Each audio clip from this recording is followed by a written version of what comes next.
Él me hace hincapié en que básicamente es profesor, pero bueno, no todos los profesores en Chile son como él, ya lo tenemos claro. Además se ha dedicado a la filosofía, al periodismo, a realizar algunos programas en la televisión, en la radio, etcétera.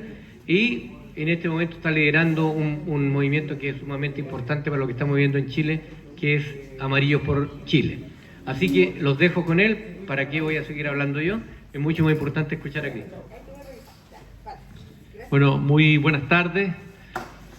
Los saludo fraternalmente y afectuosamente. Muchas gracias por venir a escucharnos, más que a puro escucharme. Estoy muy contento de venir acá a La Serena de Coquimbo, he venido varias veces. Y el destino es muy curioso porque yo he venido acá a hacer charlas de literatura, he venido a encuentros con profesores, por el tema de Gabriela Mistral, y jamás me imaginé, y esto se lo digo de verdad, jamás me imaginé que iba a estar acá en un mes de agosto del año 2022 como portavoz de un movimiento de ciudadanos amarillos por Chile que hoy están por el rechazo, un grupo de centro y centro izquierda. Jamás me lo imaginé. Y en la vida eso es la vida, digamos, uno hace un guión, pero la vida siempre te rompe el guión. Y claro, para mí ha sido curioso y difícil salir de mi ámbito de comodidad, de mi ámbito de confort, que es el mundo de la poesía, el mundo de la literatura. Les podría hacer una charla de Gabriela Mistral, que es una de mis pasiones de literatura y poesía, pero estoy aquí para hablarles de política, ¿ah? Algo que jamás pensé que iba a estar haciendo. Y eso tiene que ver un poco con la situación en la que estamos hoy día como país. Y quiero contarles un poquito de mi historia. Yo no he tenido ningún cargo político en todos estos años, no he sido ni agregado cultural, ni seremi, ni embajador, ni nada. He mantenido siempre una línea de independencia. Sin embargo, eso no significa que yo no tenga mis puntos de vista y mi visión de lo que ocurre en el país y en el mundo. Sin embargo, cuando joven yo fui militante. A mí me tocó vivir el periodo de la dictadura y yo fui militante de izquierda y participé en un movimiento político en la universidad en la que tuvimos que enfrentar una dictadura de verdad, una dictadura militar que existió en Chile, que probablemente, claro, si hiciéramos hoy día una encuesta aquí en este mismo grupo, tendríamos visiones distintas de lo que ocurrió ahí en el país, pero eso me tocó vivirlo a mí. O sea, yo vengo de un mundo cultural que es de la izquierda y de la centroizquierda. Luego me tocó ver el proceso de transición a la democracia, y me siento muy orgulloso de la manera como la izquierda chilena, o una parte de ella, hizo un proceso de renovación después de haber vivido un drama gigantesco. Siempre hay que colocarse en el lugar del otro para entender la historia. Es decir, imagínense ustedes, si fuesen de derecha, que hubiese ocurrido aquí un golpe militar de izquierda y hubiesen tenido que partir al exilio, hubiesen tenido que ver desapariciones de sus familiares, gente torturada, etcétera, etcétera. Eso es lo que vivió la izquierda. Ahora, los procesos traumáticos y dolorosos, que a mí me tocó ver bastante de cerca, uno tiene dos opciones: o los transforma en un proceso de crecimiento y de apertura de conciencia, o queda atrapado en el muchas veces legítimo, a lo mejor, resentimiento y rabia por aquello que ocurrió. Y yo me siento orgulloso de una tradición de una parte de la izquierda democrática que elaboró este dolor desde el exilio, desde haber visto a muchos de tus propios compañeros en los distintos partidos, el Partido Socialista de la época, desaparecer, etcétera. Pero un proceso de reflexión y se le pregunta: ¿por qué perdimos? ¿Qué es lo que pasó? Se estaba viviendo en ese momento la caída del muro de Berlín, era un proceso muy gigante, muy inmenso de cuestionamiento. Y hubo una parte de la izquierda que hizo esa reflexión, que hizo ese salto. Entre ellos está la figura, me imagino conocida a ustedes, de Ricardo Lagos. También estuvo en ese grupo la llamada Renovación Socialista, Jorge Arrate, y muchos otros. Y yo siempre me he sentido muy orgulloso de la transición a la democracia con todas sus luces y sombras que vivimos aquí en Chile. Porque participé de ella, porque vi cómo se fue dando, porque me di cuenta lo tremendo que es cuando un país vive un momento, un descenso tan grande como el que se vivió en el golpe militar y en los días previos a ello, en la polarización y casi guerra civil que hubo en Chile, el golpe militar y la dictadura. Cuando se rompe la esperanza y cuando aparentemente no hay salida posible, Y cuando yo era joven decía, era imposible, nunca se va a terminar esta dictadura, nunca se va a acabar. Y mucha gente joven partíamos fuera de Chile con mucha desesperanza.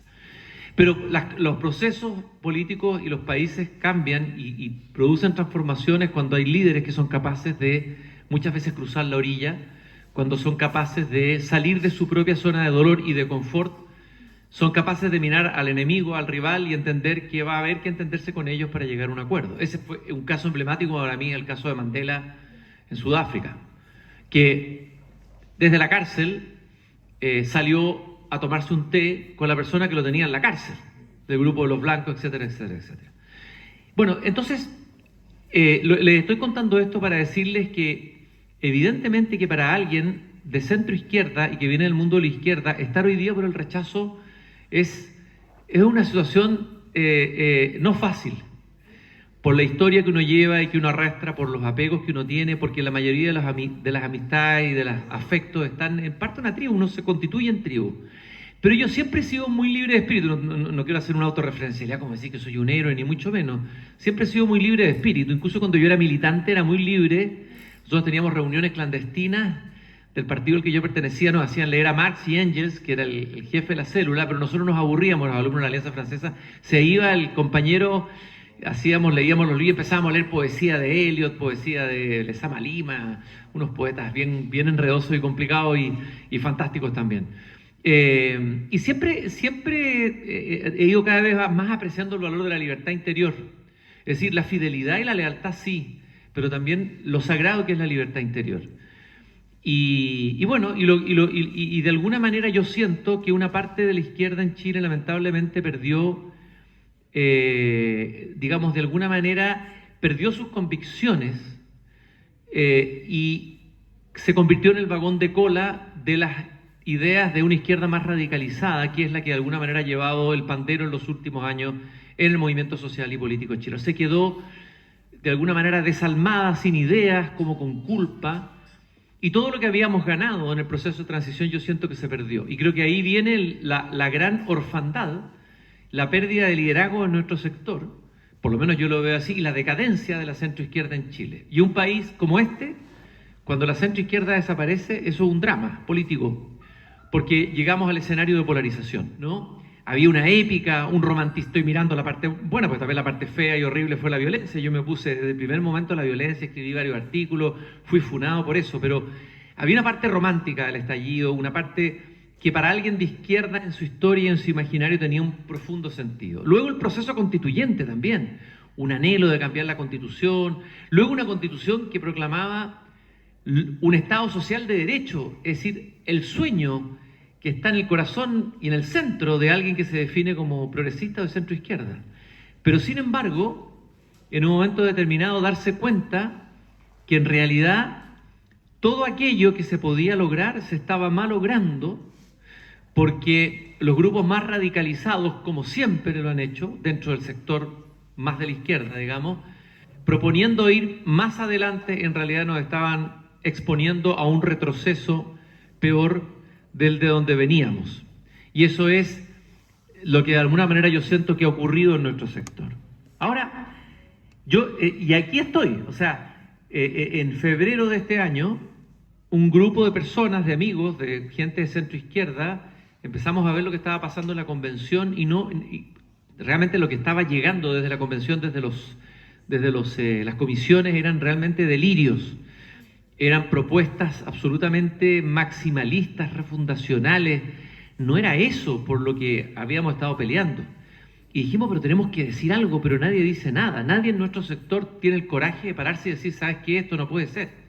Y había un silencio completo. Y es ahí donde aparece, dijimos, vamos a hacer una carta, manifiesto amarillo, y vamos a tratar de que la firme la mayor cantidad de gente. Yo dije, van a firmar las 100 personas, 200.000 personas, y en 2 semanas ya teníamos 15.000, después 20.000, 30.000, y seguía el silencio de nuestros líderes de la centroizquierda, esa suerte de abdicación por un complejo frente a los extremos. Siempre el moderado, el moderado de derecha o el moderado de izquierda se acompleja frente al que está en el sector más radical. Es más difícil defender la moderación, tiene menos épica, evidentemente, ¿no?, que la radicalidad. Lo otro tiene más poesía, ¿no? Yo vengo del mundo de la poesía, así que, pucha, imagínense, la tentación ahí de... Y en ese momento dijimos, bueno, hagamos este movimiento, pero nunca nos imaginamos que este movimiento iba a aprender y que íbamos a estar ahí como en la primera línea, primero estudiando el texto constitucional, siguiendo el proceso hasta tomar la decisión muy pensada de sumarnos a un rechazo. Esta es la historia que yo cuento ahora de la izquierda. Yo creo que la izquierda tiene que hacer un proceso de evolución de conciencia, de salto de conciencia, de saltar desde la zona del resentimiento y la venganza política, porque hay algo de venganza política en el texto constitucional. Yo fui humillado, me impusieron una constitución con la bota militar, me expatriaron, y hay razón también de tener esa rabia. Entonces yo contesto inconscientemente, digo, me voy a vengar, voy a destruir esa constitución, voy a enterrar todo aquello que fue lo que me causó a mí sufrimiento y dolor. Yo creo que hoy día me he sentido muy orgulloso de ver mucha gente de centro y centro izquierda que venciendo la FUNA, venciendo la cultura de la cancelación en universidades y en lugares, ha salido a dar la voz. Es un gesto, créanme, no mío, pero de muchos otros, muy valiente. No es fácil, no ha sido fácil. Pero así como se requiere una evolución de la izquierda, también se requiere una evolución de la derecha. Y es la segunda cosa de la que les quiero compartir y hablar, para luego abrir la conversación. Este país no se hace solo con la izquierda ni solo con la derecha. Una constitución se trata de eso, de cómo que existimos los que pensamos distinto. Y yo creo que así como la izquierda, una parte de la izquierda hizo una evolución, yo creo que la derecha tiene que hacer también una evolución. Creo que la derecha tiene un tremendo desafío y una tremenda oportunidad. La derecha existe. Existe en Chile. Una cosa es que tenga malos dirigentes, no es igual la izquierda también. O sea, tenemos una decadencia de la clase política en general. Es bien transversal. Pero hay una derecha profunda en el pueblo, no en la élite solamente, sino también en el pueblo. Eso yo lo he aprendido. Se tiende a hacer la caricatura que la derecha es solo la élite, eso no es cierto.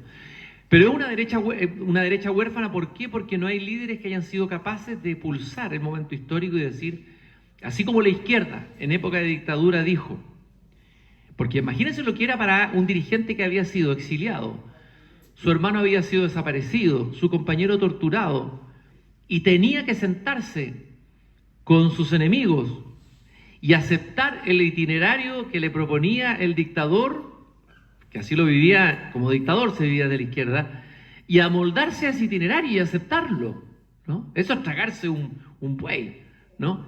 Pero sin embargo, por el bien del país, para evitar derramamiento de sangre, porque hay que mirar con perspectiva amplia, una parte de la izquierda lo hizo, y una de las personas, de los grandes líderes políticos que tiene Chile, es Ricardo Lagos, fue uno de los que tuvo clarísimo eso, uno de los pocos grandes estadistas.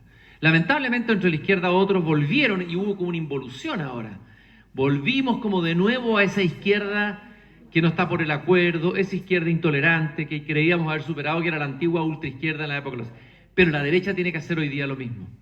Creo que la derecha hoy día está en el mismo tránsito que la izquierda en el momento de la transición.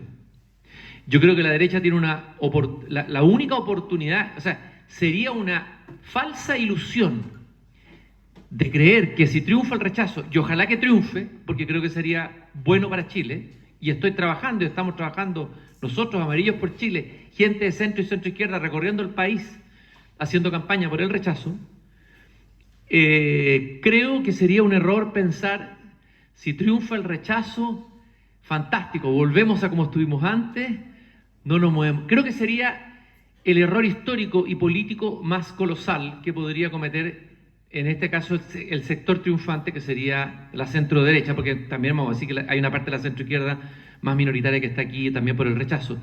Y ahí es donde viene la mirada también de largo plazo y decir qué es y dónde y cuáles son las propuestas que yo voy a hacer y dónde voy a armar mi proyecto y dónde voy a ir a competir con la izquierda.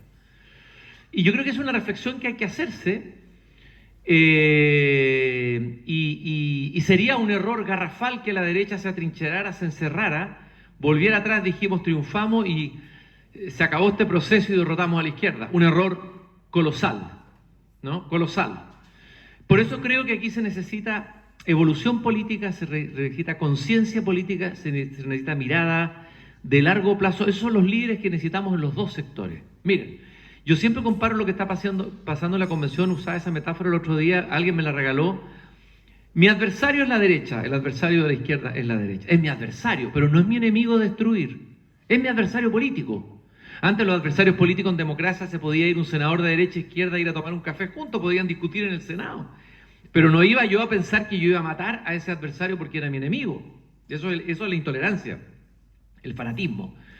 Bueno, lo que ocurrió ahora es que yo soy el boxeador de izquierda y peleo siempre con mi rival, este gran peso pesado de derecha, y vamos a ir a pelear, y nos dimos cuenta que nos habían sacado el ring donde íbamos a pelear. Nos sacaron el ring, ¿no? ¿Cuál es el ring? Es ese lugar y ese espacio donde tenemos que coexistir e incluso pelearnos o tener diferencias, ¿no? Los grupos más radicales de izquierda se pasaron la película, tuvieron el delirio de que había que cambiar, no solamente hacer transformaciones de algunos elementos de las reglas del partido de Vox, había que cambiarlo todo, sacar la cancha, todo, ¿no? Ese delirio refundacional que es lo que nos lleva a este escenario que tenemos hoy día. Yo creo, voy a decir un cliché, que las grandes crisis políticas y sociales son oportunidades. Chile está viviendo un momento extremadamente difícil, complejo y riesgoso, diría yo. Hay una cantidad de elementos que están ahí presentes en la realidad cotidiana de los chilenos todos los días que son altamente explosivas. La delincuencia, el narcotráfico, la violencia que estamos viviendo todos cotidianamente, la inflación, etcétera, la inmigración, todos esos elementos son explosivos y cuando empiezan a cobrar más fuerza es donde surge el peligro más grande, que es la tentación de liderazgos populistas, ya sea de derecha o de izquierda. Liderazgos negativos que a veces se presentan como salvadores del país, y justamente ahí es donde tiene que volver a primar el espíritu de la sensatez, el espíritu de la mirada de largo plazo, y yo creo que esto es una tremenda oportunidad. Creo que el triunfo del rechazo es una oportunidad de recalibramiento. En primer lugar, es una oportunidad para que la centroizquierda, como nosotros, la minoría, los herejes, los que abandonamos la tribu, vamos a tener otro valor al día siguiente del triunfo del rechazo, ¿no es cierto? Y vamos a poder empezar a reconstruir una centroizquierda democrática, una centroizquierda sin complejos, una centroizquierda que se pare de igual a igual a competir en las ideas con aquellos sectores más radicales que desde nuestro punto de vista están equivocados, que han menospreciado todo lo que se ha hecho anteriormente. Las declaraciones del ministro Jackson son ilustrativas de un cierto espíritu de superioridad moral, de decir todo lo que no tiene sobre 35 años, todo lo que se hizo antes, todo es ruina, todo es malo. Y ahí hay una tremenda posibilidad, pero también se abre un escenario interesantísimo para que una derecha o centro derecha se modernice y podamos tener, no sé, como una derecha. Aquí me estoy mandando yo las partes porque yo no soy de derecha, yo no tengo por qué hacer consejos, pero una derecha como la que existe en Europa, ¿no? Es interesante porque en Europa la derecha compite con la izquierda al interior de un Estado social de derecho, un Estado de bienestar. La derecha no pone en cuestionamiento el Estado de bienestar, puede que tenga diferencias, el alza de impuestos, puede que proponga más austeridad en algunas políticas, pero compiten dentro de esa cancha. Eso es lo que estoy diciendo yo. Entonces, hoy día tenemos una oportunidad, pero evidentemente que si el resultado del plebiscito, en el caso del que triunfe el rechazo, no voy a ponerme en el escenario que gane el apruebo, me voy a colocar en el escenario de que gane el rechazo. De hecho, cuando nosotros partimos en febrero, nuestro movimiento parecía imposible, ni siquiera posible, no se veía por dónde podía ganar el rechazo. O sea, fue mayor el acto de haber salido nosotros del closet a decir lo que pensábamos, tiene más valor mirado con el tiempo. Eso es imposible. Incluso dentro de nuestro grupo decíamos, es imposible, va a ganar el apruebo. Lo que podemos tratar de nosotros es moderar un poco el texto constitucional. Eso es lo que era nuestro... Y de repente empezó a crecer el rechazo, a crecer. Bueno, hasta hoy en que parece que va ganando según lo que dicen las encuestas, pero todo puede pasar. Vivimos tiempos líquidos, volátiles, todo es posible en el escenario hoy día de la política, no solo en Chile, sino también en el mundo. Entonces, tenemos una crisis tremenda, inmensa, pero es la oportunidad a partir del triunfo del rechazo de realmente colocar toda la inteligencia política, toda la sabiduría política, y la sabiduría y la inteligencia de este país, porque Chile tiene un gran capital humano, de superar lo que nos divide, lo que nos separa, para enfrentar los desafíos gigantes que tenemos como país por delante. Son tan grandes los desafíos, tan inmensos, que un país dividido está debilitado frente al narcotráfico, debilitado frente a la delincuencia, debilitado frente al cambio climático, etcétera, etcétera, etcétera. Entonces creo que tenemos que pensar mucho y por eso me gustó mucho la carta, a pesar de que yo hubiera querido que Lagos hubiera llamado a votar rechazo, pero después entendí hacia dónde estaba apuntando Lagos. Estaba mirando como estadista hacia el futuro, no quería entrar en la cancha chica de la opción de uno u otro lado en el plebiscito. Tenemos que, digamos, triunfado el rechazo, no se acabó la tarea. Al contrario, recién comienza. Lamentablemente esto es una crisis muy profunda, ¿ya? Pero este no es un país inviable, no es un país inviable. Y yo creo que va a depender de que aquellos que estamos en la izquierda y aquellos que están en la derecha o en el centro, vuelva a renacer en ellos el espíritu de los acuerdos, el espíritu de mirar el país por delante más allá de los intereses partidistas de cada uno con su mirada distinta del país, y yo creo que puede convertirse en una tremenda oportunidad. Incluso esta experiencia que hemos tenido en la convención nos ha enseñado muchas cosas. Nos ha enseñado, a mí por lo menos, me ha enseñado de que la tentación de las listas independientes y apolíticas, que es lo primero que surge cuando los partidos políticos han entrado en decadencia, como entraron en Chile y en otras partes del mundo, es un riesgo muy alto. Y nosotros lo vivimos. Muchos pensamos ingenuamente que estas listas independientes que se presentaban a la convención no iban a reproducir los mismos vicios y defectos de la clase política, y vimos lo que ocurrió. Nos dimos cuenta de lo importante que es la política, lo importante que son los partidos políticos, fortalecer los partidos, y lo otro importante, que los ciudadanos nos interesemos en la política. Yo escuchaba a veces, uno escucha a veces en la casa desde niño, aquí no se habla de política. No, al revés. Aquí se habla de política. Se habla, y tu hijo puedes pensar distinto a mí, pero vamos a conversar. Yo te voy a contar mi historia y tú me vas a interpelar desde tu historia, pero vamos a conversar de política, ¿no?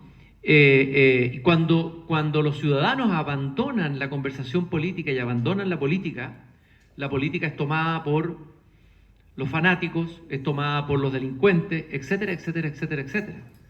Entonces, lo que les quiero decir, de luego tenemos este plebiscito. Bueno, yo aquí, a lo mejor hay gente de la prueba, perdón, yo estoy hablando como si todos fueran del rechazo. Y con respeto, yo tengo una cantidad, más de la mitad de mis amigos son por de la prueba, mucho más de la mitad de mis amigos son de la prueba, de mi mundo. Es el momento para convencer. No marquemos a nadie. No cometamos el error de marcar ni las casas ni a los periodistas diciendo, esta es la prueba, este es el rechazo. Nunca aceptar que nos marquen. No, lo que quiero decir es que, por supuesto que hay que ganar esta elección. Creo efectivamente que el camino del rechazo es mucho más transitable y más fácil transitable para el objetivo que es una nueva constitución. Eso yo creo que hay que tenerlo claro, ¿ya? Pero una constitución donde quepamos todos, de verdad, donde no se excluya, donde no sea un gustito que se da a la izquierda para humillar a la derecha, ni un gustito de la derecha de humillar a la izquierda. Eso es una constitución. Y después cada uno tendrá su programa político y competiremos en elecciones. Pero vamos a tener un pacto mínimo que nos sostenga. Se daba el ejemplo hoy día en el debate de España, una constitución que fue aprobada por el 70 y tanto % de los españoles y que asegura una continuidad en el proceso político adelante. Pero no termina todo en este plebiscito. Yo de repente lo único que quiero que termine luego porque quiero volver a mi vida normal. Estoy agotado. Me ha cambiado la vida, yo nunca busqué, de verdad, yo no tengo ambiciones políticas, no estoy en eso, no es mi objetivo, pero estoy convencido de que la tarea recién comienza. Esa es la mala noticia que les tengo, digamos, que tenemos que involucrarnos como ciudadanos, que tenemos que interesarnos, que tenemos que romper la pasividad, porque los desafíos que tenemos como país son inmensos, pero este es un país maravilloso, que tiene un capital humano extraordinario. Y todos, de izquierda o derecha, todos amamos esa bandera que está ahí atrás. Esa es nuestra bandera. Eso es lo que quería compartir con ustedes.